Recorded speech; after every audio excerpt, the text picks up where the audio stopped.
Bismillahirrahmanirrahim. Assalamualaikum warahmatullahi wabarakatuh. Alhamdulillahirabbil alamin wassalatu wassalamu ala asrofil anbiya'i wal mursalin wa ala alihi washabihi ajmain.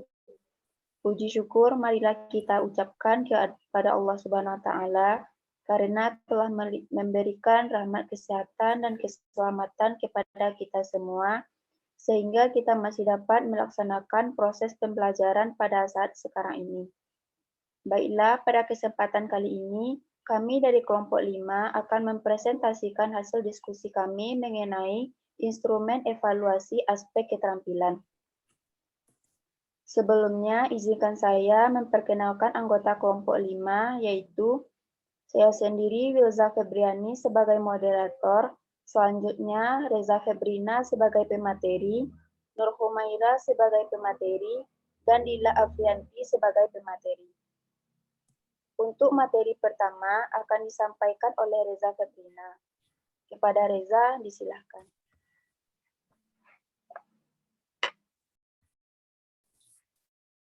Baiklah, terima kasih kepada moderator yang sudah mempersilahkan saya untuk menjelaskan materi pada bagian pertama ini. Di sini saya akan menjelaskan mengenai ranah keterampilan menurut Bloom, P1 sampai P5. Ranah keterampilan.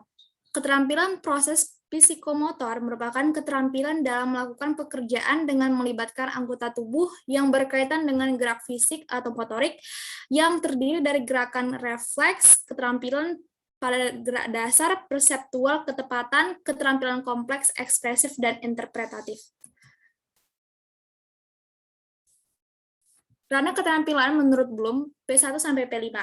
Yang pertama ada P1. P1 ranahnya adalah meniru atau imitation. Imitasi berarti meniru tindakan seseorang. Terjadi ketika siswa mengamati sesuatu, mulai memberi respon serupa dengan yang diamati. Yang kedua ada P2, ranah manipulasi atau manipulation. Nah, manipulasi berarti melakukan keterampilan atau menghasilkan produk dengan cara mengikuti petunjuk umum, bukan berdasarkan observasi. Pada kategori ini, peserta didik dipandu melalui instruksi untuk melakukan keterampilan tertentu. P3, presisi atau precision. Presisi berarti secara independen melakukan keterampilan atau menghasilkan produk dengan akurasi, proporsi, dan ketepatan. Dalam bahasa sehari-hari, kategori ini dinyatakan sebagai tingkat mahir. Ada P4, artikulasi atau articulation. Manipulasi berarti melakukan keterampilan atau menghasilkan produk dengan cara mengikuti petunjuk umum, bukan berdasarkan observasi. Pada kategori ini, peserta dididik dipandu melalui instruksi untuk melakukan keterampilan tertentu. Yang terakhir ada P5 atau naturalisasi atau naturalization. Nah, naturalisasi artinya menyelesaikan satu atau lebih keterampilan dengan mudah dan membuat keterampilan otomatis dengan tenaga fisik atau mental yang ada. Pada kategori ini, sifat aktivitas telah otomatis, sadar penguasaan aktivitas, dan penguasaan keterampilan terkait sudah pada tingkat strategis, misalnya dapat menentukan langkah yang lebih efisien. Nah, beginilah bentuk domain psikomotor, yaitu yang paling terbawah adalah imitation, yang kedua ada manipulation, yang ketiga ada precision, keempat ada articulation, dan yang terakhir ada naturalization. Selanjutnya, untuk materi kedua sendiri, saya juga akan menjelaskannya. Di sini ada, pada materi kedua ini, menjelaskan mengenai KKO, penilaian pengetahuan berdasarkan ranah keterampilan. Beginilah bentuk KKO dari ranah keterampilan atau ranah psikomotor. Teman-teman bisa melihatnya secara langsung. Baiklah, untuk selanjutnya akan saya kembalikan kepada moderator.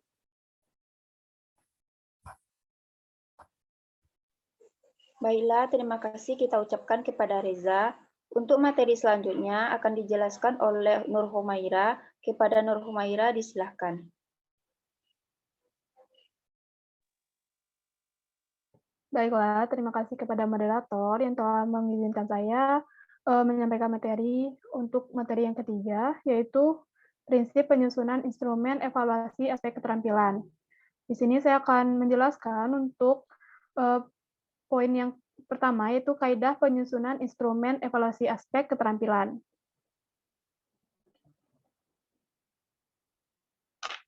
Berikutnya, untuk kaidah penyusunan instrumen evaluasi aspek keterampilan, yaitu yang pertama itu ada lembar observasi atau lembar unjuk kerja. Lembar observasi atau lembar unjuk kerja ini merupakan penilaian yang dilakukan dengan mengamati kegiatan peserta didik dalam melakukan suatu pekerjaan atau tugas. Lembar unjuk kerja bertujuan untuk mengetahui apa saja yang siswa ketahui dan apa yang mereka lakukan. Lembar observasi atau lembar unjuk kerja ini digunakan sebagai lembar pengamatan yang digunakan untuk mengukur kemandirian belajar siswa selama proses pembelajaran berlangsung.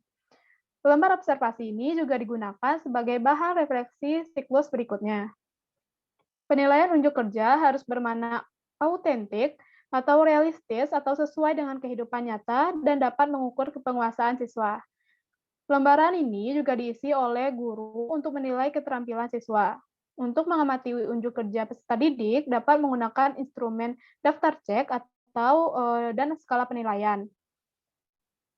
Berikutnya, untuk langkah-langkah yang perlu diperhatikan dalam menyusun penilaian keterampilan atau penilaian kinerja, yaitu yang pertama, mengidentifikasi semua langkah-langkah penting yang diperlukan atau yang akan mempengaruhi hasil akhir atau output yang terbaik. Yang kedua, menuliskan perilaku kemampuan-kemampuan spesifik yang penting dan diperlukan untuk menyelesaikan tugas dan menghasilkan hasil akhir atau output yang baik. Yang ketiga, membuat kriteria kemampuan yang akan diukur tidak terlalu banyak sehingga semua kriteria tersebut dapat diobservasi selama siswa melaksanakan tugas. Yang keempat, mendefinisikan dengan jelas kriteria kemampuan-kemampuan yang akan diukur berdasarkan kemampuan siswa yang bisa diamati atau observable atau karakteristik produk yang dihasilkan. Dan yang terakhir, mengurutkan kriteria-kriteria kemampuan yang akan diukur berdasarkan urutan yang dapat diamati. Berikutnya,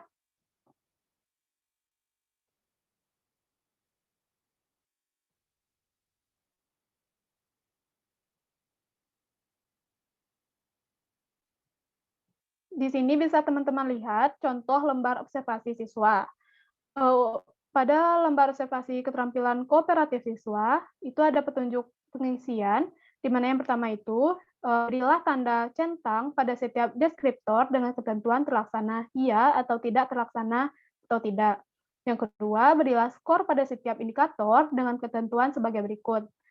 Yang pertama, skor 4 diberikan apabila semua atau keempat deskriptor pada setiap indikator tersebut dilaksanakan peserta didik. Yang kedua, skor 3 diberikan apabila hanya 3 deskriptor pada setiap indikator tersebut dilaksanakan peserta didik. Yang ketiga, skor 2 diberikan apabila hanya 2 deskriptor pada setiap indikator tersebut dilaksanakan peserta didik. Yang keempat, skor 1 diberikan apabila hanya 1 deskriptor pada setiap indikator tersebut dilaksanakan peserta didik.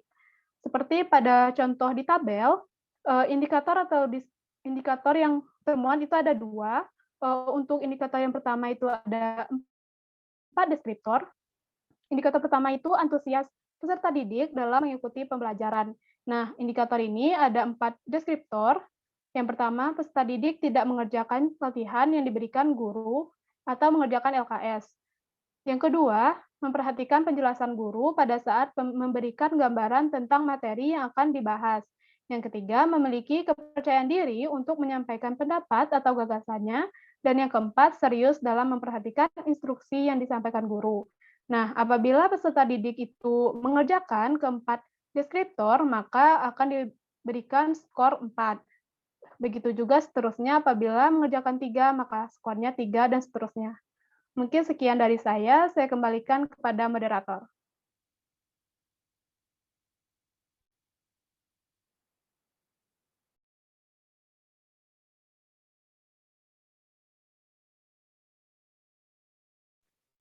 Terima kasih kita ucapkan kepada Nur Humaira.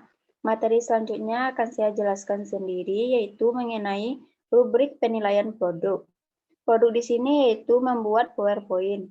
Aspek yang dinilainya yang pertama itu ada judul, Dengan kriteria penilaian, judul sesuai dengan pokok bahasan yang diminta dengan skor 2, sedangkan judul kurang sesuai dengan pokok bahasan yang diminta dengan skor 1. Yang kedua yaitu kesesuaian materi. Rangkuman materi sesuai dengan pokok bahasan yang diminta, skornya 2, sedangkan rangkuman materi kurang sesuai dengan pokok bahasan yang diminta dengan skor 1. Selanjutnya, kejelasan isi materi. Kriteria penilaiannya yaitu materi singkat tapi jelas, tidak terlalu panjang, mewakili pokok bahasan yang diminta, skornya 2. Materi kurang jelas, terlalu panjang atau terlalu singkat, kurang mewakili pokok bahasan yang diminta, skornya 1. Selanjutnya, gambar pendukung. Kriteria penilaiannya dilengkapi dengan gambar yang sesuai dan memperjelas isi rangkuman materi, skornya 2. Sedangkan dilengkapi dengan gambar, namun gambar kurang sesuai dengan isi rangkuman materi atau tidak dilengkapi dengan gambar, skornya 1. Selanjutnya, kerapian. Kriteria penilaiannya yaitu penataan, pengetikan, dan peletakan gambar rapi. Skornya 2. Sedangkan penataan, pengetikan, dan peletakan gambar kurang rapi, skornya 1. Selanjutnya, keindahan dan keserasian tampilan. Kriteria penilaiannya, background yang digunakan baik dan serasi, tulisan tampak jelas, skornya 2. Sedangkan background yang digunakan kurang baik, tampilan kurang serasi, tulisan kurang jelas, skornya 1. Selanjutnya, daftar pustaka atau sumber. Kriteria penilaiannya, mencantumkan daftar pustaka atau sumber, skornya 2, sedangkan tidak mencantumkan daftar pustaka atau sumber, skornya 1. Selanjutnya, ketepatan waktu pengumpulan tugas. Kriteria penilaiannya sesuai dengan waktu yang ditentukan, skornya 2, sedangkan melebihi waktu yang ditentukan, skornya 1. Untuk mencari nilainya, yaitu skor dibagi skor maksimal dikali 100.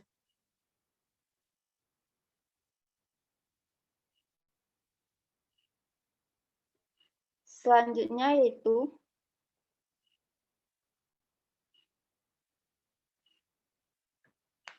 contoh tabel penilaian keterampilan. Aspek yang dinilai yaitu sistematika presentasi. Kriterianya, bila materi presentasi disajikan secara runtut dan sistematis, skornya 4, sedangkan materi presentasi disajikan secara runtut, tetapi kurang sistematis, skornya 3.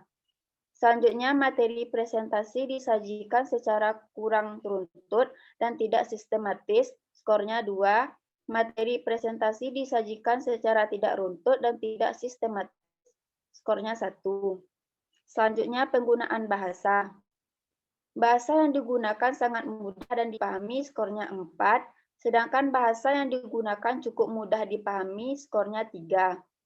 Bahasa yang digunakan agak sulit dipahami, skornya 2. Bahasa yang digunakan sangat sulit dipahami, skornya 1.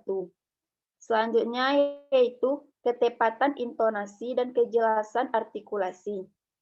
Bila penyampaian materi disajikan dengan intonasi yang tepat dan artikulasi atau lafal yang jelas, skornya 4. Sedangkan bila penyampaian materi disajikan dengan intonasi yang agak tepat dan artikulasi atau lafal yang agak jelas, skornya 3. Bila penyampaian materi disajikan dengan intonasi yang kurang tepat dan artikulasi atau lafal yang kurang jelas, skornya 2. Sedangkan bila penyampaian materi yang disajikan dengan intonasi yang tidak tepat dan artikulasi atau lafal yang tidak jelas, skornya 1. Selanjutnya yaitu kemampuan mempertahankan dan menanggapi pertanyaan atau sanggahan. Bila mampu mempertahankan dan menanggapi pertanyaan atau sanggahan dengan arif dan bijaksana, skornya 4. Bila mampu mempertahankan dan menanggapi atau pertanyaan atau sanggahan dengan cukup baik, skornya 3. Bila kurang mampu mempertahankan dan menanggapi pertanyaan atau sanggahan dengan baik, skornya 2. Sedangkan sangat kurang mampu mempertahankan dan menanggapi pertanyaan, skornya 1. Untuk mencari nilainya yaitu jumlah skor dibagi 16 dikali 100. Interval nilainya yaitu kurang dari 90 dan kurang lebih dari 100, nilainya A, kurang dari 80, tetapi kurang lebih dari 90, nilainya B. Bila kurang dari 70 dan tidak melebihi 80, nilainya C. Itu rentang 0 sampai kurang dari 70, nilainya D.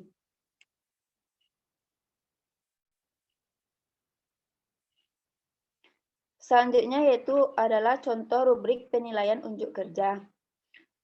Aspek yang dinilai yaitu yang pertama merangkai alat. Penilaiannya mendapatkan skor 1, yaitu dengan rangkaian alat tidak benar, dan nilainya 2, rangkaian alat benar, tetapi tidak rapi atau tidak memperhatikan keselamatan kerja. Skornya 3 bila rangkaian alat benar, rapi, dan memperhatikan keselamatan kerja. Selanjutnya yaitu pengamatan. Skornya 1 bila pengamatan tidak cermat. Skornya 2 bila pengamatan cermat, tetapi tidak mengandung interpretasi. Dan jika nilainya 3, pengamatan cermat dan bebas interpretasi. Aspek yang selanjutnya yaitu data yang diperoleh. Skornya 1 bila data tidak lengkap, skornya 2 bila data lengkap tetapi tidak terorganisir atau ada yang salah tulis. Skornya 3 jika data lengkap, terorganisir, dan ditulis dengan benar. Aspek yang selanjutnya yaitu kesimpulan. Skornya 1 bila tidak benar atau tidak sesuai tujuan. Skornya 2 yaitu jika sebagian kesimpulan ada yang salah atau tidak sesuai tujuan. Skornya 3 jika semua benar atau tidak sesuai tujuan. Atau skornya 3 yaitu semua benar atau sesuai tujuan. Sekian materi dari saya. Untuk materi selanjutnya akan dijelaskan oleh Dila Afrianti. Kepada Dila, disilakan. Baiklah, terima kasih kepada moderator. Materi selanjutnya mengenai prosedur pengembangan instrumen evaluasi aspek keterampilan. Di sini kita akan membahas dua buah. Yang pertama mengenai kisi-kisi instrumen aspek keterampilan, dan yang kedua mengenai penskoran penilaian aspek keterampilan. Penilaian keterampilan dalam kurikulum 2013. Penilaian keterampilan dapat dilakukan dengan berbagai teknik. Ada 4 teknik. Yang pertama itu teknik praktik, di mana mengukur capaian pembelajaran yang berupa keterampilan proses. Yang kedua ada teknik produk, yaitu mengukur capaian pembelajaran yang berupa keterampilan dan membuat produk-produk. Yang ketiga ada proyek, di mana mengukur kemampuan siswa dalam mengaplikasikan pengetahuannya melalui menyelesaikan suatu tugas proyek dalam periode atau waktu tertentu. Yang keempat ada portofolio, sampel karya siswa yang terbaik dari KD pada KL keempat untuk mendeskripsikan capaian kompetensi keterampilan dalam 1 semester. Selanjutnya ada kisi-kisi penilaian keterampilan praktek. Contoh tabel kisi-kisi penilaian praktek dapat kita lihat. Di sini pada KD 4.3 menyajikan hasil penyelidikan atau karya tentang sifat larutan, perubahan fisika dan perubahan kimia atau pemisahan campuran. Materinya mengenai larutan asam dan basa, indikator, siswa dapat menentukan larutan asam dan basa menggunakan indikator kertas lakmus. Teknik penilaian itu praktek. Di sini kita dapat lihat bahwa yang disuruh adalah lakukan uji asam basa terhadap 8 bahan yang tersedia. Yang B, ikuti langkah-langkah prosedur sesuai dengan prosedur. Alat dan bahan dapat kita lihat di dalam tabel. Selanjutnya adalah penskoran penilaian aspek keterampilan praktek. Tabel contoh rubrik penilaian praktek dapat kita lihat. Yang pertama itu mengenai aspek penyiapan alat dan bahan. Poin 2 untuk menyiapkan seluruh alat dan bahan yang diperlukan. Poin 1 untuk menyiapkan sebagian alat dan bahan yang diperlukan. Sedangkan poin 0 tidak menyiapkan alat dan bahan. Untuk aspek yang kedua, melakukan uji asam dan basa. Poin 4, untuk melakukan 4 langkah kerja dengan tepat. Poin 3, untuk melakukan 3 langkah kerja dengan tepat. Poin 2, untuk melakukan 2 langkah dengan tepat. Poin 1, melakukan 1 langkah dengan tepat. Dan poin 0, tidak melakukan langkah kerja. Langkah kerja dapat kita lihat di dalam tabel. Untuk nilai, skor perolehan per skor maksimum dikali 100%. Selanjutnya itu kisi-kisi penilaian keterampilan produk. Tabel contoh kisi-kisi penilaian produk, yaitu pada KD 4.4 mendeskripsikan pemanfaatan daur ulang limbah untuk kepentingan kehidupan. Indikatornya, mendata jenis-jenis limbah organik yang dapat dimanfaatkan melalui proses daur ulang. Yang kedua, mendesain dan membuat produk barang hasil proses daur ulang. Materi pokok, daur ulang limbah organik. Teknik penilaian yaitu produk. Contoh instrumen penilaiannya, 1, membuat produk daur ulang dengan bahan limbah organik yang ada di sekitar kita. Yang kedua, kerjakan dengan berkelompok selama 1 minggu. Selanjutnya itu penskoran penilaian aspek keterampilan produk. Di sini ada tabel tentang contoh rubrik penilaian produk. Aspek penilaiannya ada 4. Yang pertama, sesuai dengan tema. Yang kedua, kreasi dan inovasi. Yang ketiga, kualitas produk. Dan yang keempat, kemasan. Dapat kita lihat bobot-bobotnya ada 10%, 20%, 50%, 20%, dan 100% untuk penjumlahannya. Kriteria penskoran, 1, jika tidak sesuai, 2, kurang sesuai 1 sampai 30%, 3, sesuai 31 sampai 65%, 4, sangat sesuai 66 sampai 100%. Untuk nilai, skor dikali bobot per 4 dikali 100. Selanjutnya itu kisi-kisi penilaian keterampilan proyek. Dapat kita lihat ada tabel contoh kisi-kisi penilaian proyek. Untuk kelas 10, KD mengenai penyajian laporan hasil investigasi tentang berbagai peran protista dalam kehidupan. KD 4.7 menyajikan laporan hasil investigasi tentang keanekaragaman jamur dan peranannya dalam kehidupan. Tugas proyeknya yaitu melakukan investigasi jenis-jenis protista yang hidup dalam ekosistem tertentu. Yang kedua, melakukan penyelidikan fungsi jamur dalam proses pembuatan. Selanjutnya adalah kisi-kisi penilaian keterampilan proyek. Contoh instrumen penilaian. Rumusan tugas yang A, melakukan penelitian mengenai penggunaan jamur dalam kehidupan manusia sehari-hari. Misalnya, pengaruh konsentrasi jamur dan suhu ruang terhadap proses pembentukan tempe. Yang B, tugas dikumpulkan sebulan terhitung mulai hari ini. Laporan sekurang-kurangnya membuat latar belakang, rumusan masalah, pembuatan laporan, harus memperhatikan sistematika laporan, penggunaan bahasa, dan tampilan laporan. Selanjutnya ada penskoran penilaian aspek keterampilan proyek. Dapat kita lihat ada tabel mengenai rubrik penilaian proyek. Di sini kita dapat melihat bahwa aspek yang pertama merupakan perencanaan. Yang membuat latar belakang, jika tepat poinnya ada 3, kurang tepat poinnya 2, tidak tepat itu poinnya 1. Rumusan masalah, jika tepat poinnya 3, kurang tepat poinnya 2, tidak tepat poinnya 1. Jadi jumlah skornya ada 6. Yang kedua ada pelaksanaan. Yang A, mengumpulkan data atau informasi, jika akurat poinnya 3, kurang akurat poinnya 2, dan tidak akurat poinnya 1. Yang B, kelengkapan data, jika lengkap nilainya 3, jika kurang lengkap nilainya 2, jika tidak lengkap nilainya 1. Yang C, pengolahan dan analisis data, jika sesuai nilainya 3, jika kurang sesuai nilainya 2, tidak sesuai 1. Yang D, simpulan, jika tepat itu nilainya 3, kurang tepat nilainya 2, tidak tepat itu nilainya 1. Jadi jumlah skornya ada 12. Yang ketiga, pelaporan hasil. Yang A, sistematika laporan, baik poinnya 3, kurang baik 2, tidak baik 1. Yang B, penggunaan bahasa. Jika sesuai kaidah itu nilainya 3, kurang sesuai dengan kaidah nilainya 2, dan tidak sesuai kaidah nilainya 1. Yang C, tampilan. Jika menarik, poinnya 3, kurang menarik, poinnya 2, tidak menarik, poinnya 1. Jadi jumlah skornya ada 9. Skor maksimal yang kita dapatkan itu ada 27 untuk nilainya. Skor yang diperoleh per skor maksimal dikali 100%. Baiklah, hanya itu yang dapat saya sampaikan. Saya kembalikan kepada moderator. Terima kasih kepada Dila. Mungkin sekian penjelasan materi dari kami kelompok 5.